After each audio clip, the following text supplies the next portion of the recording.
Gotta wonder how righties and lefties can stop talking past one another and join in order to start solving some of our vexing challenges.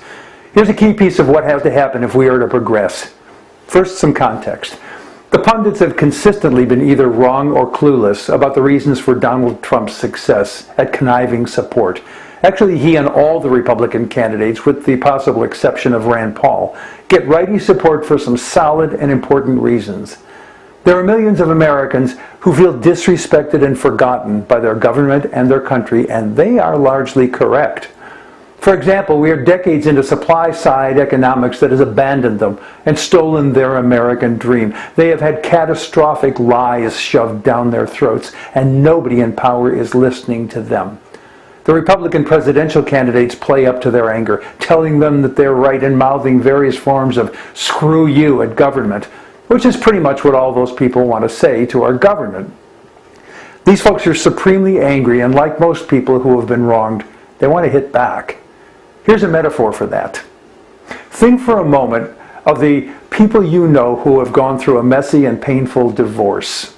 They lash out irrationally and meanly at the same person they posed with in loving wedding photos just a few years earlier.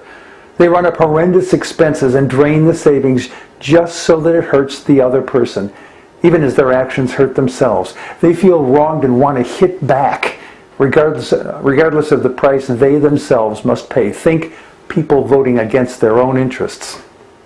The far right has spent decades demonizing government. Reagan campaigned and won, telling us that government is the problem. That big lie lives on, and now millions more Americans hate their own government and want to cripple it. So they vote for candidates who shut down the government, which curtails services righties themselves want.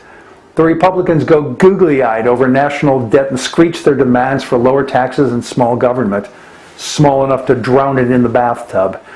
Then they enlarge government and either raise taxes, increase debt, or both. Government isn't the problem. Lying, disingenuous, self-serving politicians are, and writers are way past being fed up with them. Think hate for insiders and support for outsiders.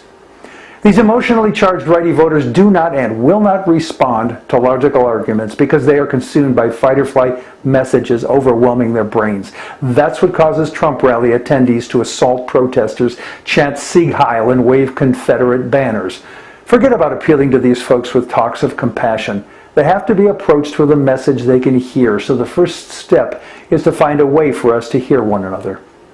We humans make decisions emotionally and justify them rationally. Read Daniel Goleman's Emotional Intelligence for more on that. That's critical to know because those angry righties are incensed, and like everyone in such a state, reasoning doesn't exist for them.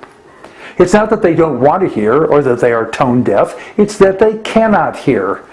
Perhaps righties can hear that they're being lied to by righty politicians, being sold out yet again. Maybe they can hear that their kids are the ones who are going to die in the desert when the next Republican president decides to invade another Middle East country. Tell them that that will happen while the politicians' kids are partying, playing Xbox games of world domination and ignoring those poor and middle-class kids bleeding in the sand. That inherent lack of fairness is a powerful message that angry people can hear.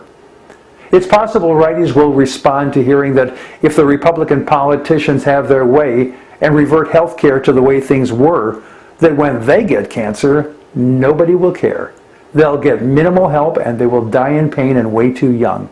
But the pharmaceutical and insurance companies will have made billions off their suffering because the politicians have set it up to work that way. They'll really hate it when they learn that Republicans are trashing our education system through funding cuts. So now their kids won't get an education that helps them to succeed in a vastly changed world. Their kids will live in the Chinese century because there will no longer be exceptionalism in America. That's a gut-wrencher for righties. They, like every human being, make decisions emotionally and justify them rationally. So we have to speak to their gut first, last, and always if we are ever to stop talking past one another. Just be clear that because we're human, you and I function with the same limitations. And we all need to connect if we are to stop the insanity and begin to fix our problems. I'm Jack Altshuler.